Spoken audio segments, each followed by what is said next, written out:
देश के पहले chief of defence staff general Rawat भले ही अब हमारे बीच ना रहे हों, भले ही उनका निधन हो गया हो, हेलीकॉप्टर क्रैश में दुखद निधन हो गया हो, लेकिन बतौर सेना अध्यक्ष उन्होंने जो देश के लिए कर दिया है वो अमर हो गया है। वो हमेशा याद रखा जाएगा।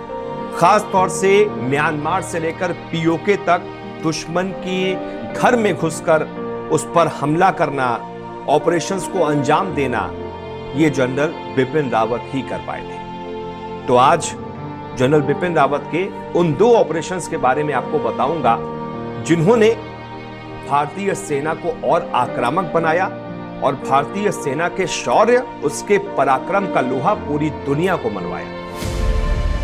इसमें पहला ऑपरेशन है 2015 का, जब म्यांमार में सेना ने अभियान चलाया था जिसमें भारतीय सेना म्यांमार में घुसी थी और आतंकियों के एम्बुश हमले का करारा जवाब दिया था। इसे काउंटर इंसर्जेंसी ऑपरेशन कहा जाता है। जनरल रावत ने नॉर्थ ईस्ट में मिलिटेंसी को कम करने के लिए सूझबूझ के साथ काम किया। 9 जून 2015 को भारत ने ऐलान किया कि आर्मी ने म्यांमार की सीमा में घुसकर national socialist council of Nagaland यानी NSCN-K के उग्रवादियों के खिलाफ ऑपरेशन चलाया। भारतीय सेना की 6वीं डोगरा रेजिमेंट के कॉन्वॉय पर हुए एम्बुश हमले के जवाब में यह ऑपरेशन चलाया गया था।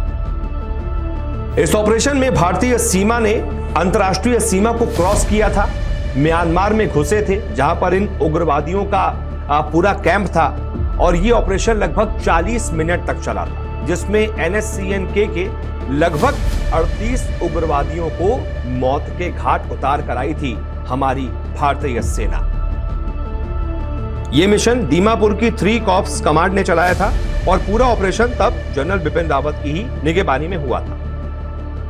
और इसके बाद जो ऑपरेशन था 2016 में पीओके में घुसकर सर्जिकल स्ट्राइक, ये तो एक तरीके से कह सकते हैं हिंदुस्तान के इतिहास में सबसे बड़े ऑपरेशंस में से एक था, क्योंकि इसमें हमने पाकिस्तान को जवाब दिया था, पूरी दुनिया को जवाब दिया था कि अगर हमें कोई छेड़ेगा तो हम उसे छोड़ेंगे नहीं।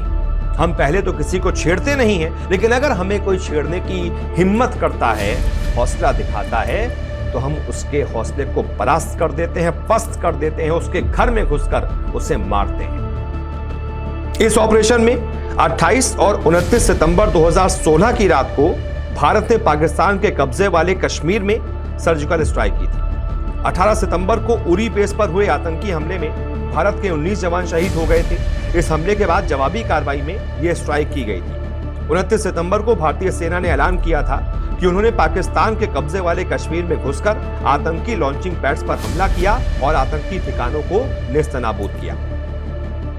सर्जिकल स्ट्राइक के बाद जनरल बिपिन रावत ने मीडिया से बात करते हुए कहा था, यह पाकिस्तान के लिए एक संदेश है और हम बताना चाहते हैं कि इस तरह के और भी ऑपरेशन हो सकते हैं। साल 2018 में चीफ ऑफ आर्मी स्टाफ रहते हुए जनरल बिपिन रावत ने कहा था, भारत को एक और सर्जिकल स्ट्राइक लॉन्च करने की जरूरत है।